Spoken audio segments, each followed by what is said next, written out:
오늘 말씀은 사무엘상서 18장 17절에서 30절까지의 말씀입니다.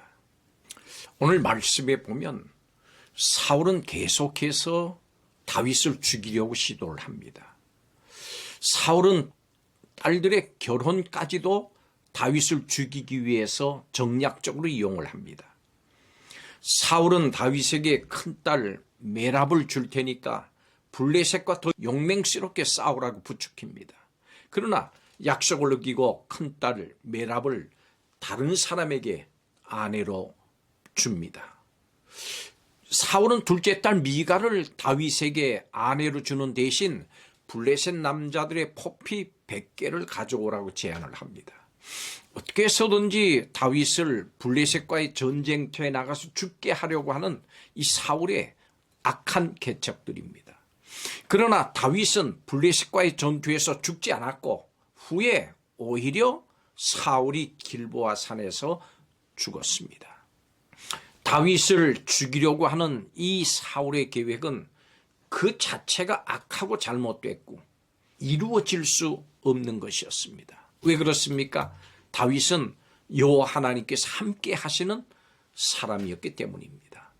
오늘 말씀은 여호와께서 다윗과 함께 하심을 사울도 알고 있었다고 말합니다.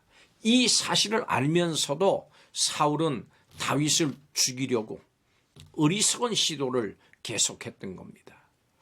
하나님을 대적하는 사람을 대적해야 되는데 사울은 하나님이 함께하는 다윗을 대적했습니다. 다윗의 명성은 이스라엘 안에 머물지 않고 블레셋까지 유명해졌습니다. 다윗은 비록 적이었습니다마는 블레셋 사람들도 다윗을 그 어떤 신하보다도 지혜롭게 행하는 사람으로 높이 평가했습니다. 사울이 다윗을 누르면 누를수록 다윗의 명성과 그 기세는 점점 더 커졌습니다. 사울은 다윗을 사위로 삼는다면서 블레셋을 이용해서 그를 죽이려고 합니다. 그런데 오히려 다윗의 이름은 더 존귀하게 됩니다. 하나님은 열악한 환경 가운데 사는 성도들이 어떻게 행하며 살기를 원하실까요? 또 하나님은 그런 세상 속에서 그 성도를 위해서 어떻게 일하실까요? 오늘 말씀을 통해서 살펴보겠습니다. 첫째로 하나님은 성도들이 악한 데 미련하기를 원하십니다. 사울은 시기와 증오가 가득해서 계속 다윗을 죽이려고 합니다. 이제는 다윗을 죽이려고 하는 그 일에 자신의 딸까지 이용하려고 합니다. 먼저 전쟁에서 이기면 맏딸 메랍을 아내로 주겠다고 다윗에게 얘기했습니다마는 막상 다윗에게 줄 그 시기가 되니까 딸을 아드리엘에게 줬습니다. 또 그의 딸 미갈이 다윗을 사랑한다고 하는 말을 듣고는 이걸 이용해서 계책을 꾸미고 그녀를 다윗에게 아내로 주겠다고 했습니다. 딸들을 이용해서 블레셋 사람들의 손으로 다윗을 죽이려고 획책했던 겁니다. 이렇게 사울은 악한데 지혜로운 자입니다. 하나님은 이런 자를 결코 기뻐하지 않습니다. 하나님은 우리가 악한데 미련하고 선한데 지혜로운 자가 되기를 원하십니다. 여러분에게 악한 마음이 조금이라도 있다면 모두 버리실 수 있는 복된 시간이 되시기를 바랍니다. 두 번째로 하나님은 성도들을 어떤 음모와 술책으로부터도 보호하십니다. 오늘 본문 28절에 이렇게 말씀합니다. 여호와께서 다윗과 함께 계심을 사울이 보고 알았고 사울의 딸 미갈도 그를 사랑하므로. 여러분, 억지로는 안 되는 일이 있습니다. 그런데도 조급한 마음으로 불안해하던 사울은 자기 나름대로 비열한 정치적인 꼼수를 꾀했습니다.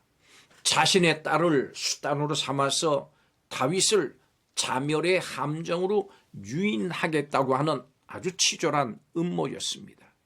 그렇지만 딸 미갈은 여전히 다윗을 진정으로 사랑했고 사울이 꾸민 살해 음모는 오히려 다윗을 더 용맹스러운 영웅으로 만들어주는 사울이 결코 원하지 않는 일을 하나님께서 행하셨습니다. 사울의 어떤 꼼수도 다윗에 대한 하나님의 기름 부으심을 어찌하지는 못했습니다.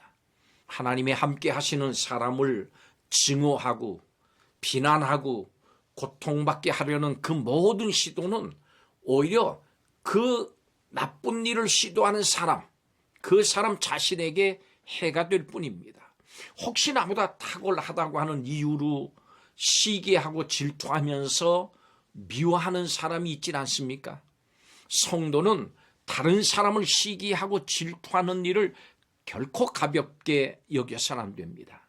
하나님이 다른 사람에게 베푸시는 그 은혜에 오히려 감사하고 함께 기뻐하고 그 하나님의 뜻에 순종하는 일이 하나님께서 내 자신에게 직접 명하신 일에 순종하는 것, 그건 못지않게 중요합니다.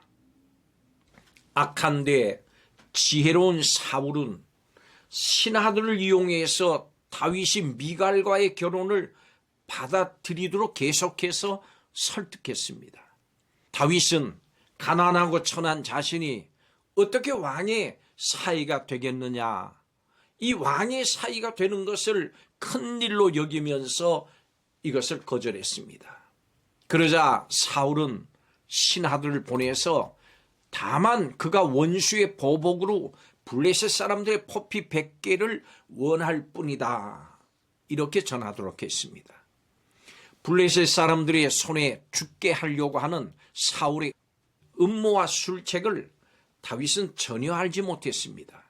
이처럼 성도의 믿음을 무너뜨리려고 타락한 세상을 이용하는 사탄의 간계가 있습니다. 때때로 우리는 이런 간계에 그냥 빠지기도 합니다. 그렇지만 믿으십시오. 하나님은 우리를 이런 간계에서 건져내신 하나님이십니다. 하나님은 성도와 함께 하셔서 대적들의 줄기찬 음모와 술책을 실패하게 하시고 사탄의 간계로부터 성도들을 보호하십니다. 마지막 세 번째로 하나님은 성도들에게 지혜를 주시고 또 더욱 존귀하게 만드십니다. 왕의 사위가 된 다윗은 블레셋 장군들이 군사를 이끌고 공격해 올 때마다 모든 신하보다 더 지혜롭게 행했습니다. 하나님이 그와 함께 하셨고 그에게 지혜를 주시고 또 군대를 잘 이끌도록 그렇게 하셔서 전쟁에서 승리하게 하신 겁니다. 그래서 다윗의 이름이 심히 존귀하게 됐습니다. 하나님은 우리도 이처럼 지혜롭게 행하기를 원하십니다.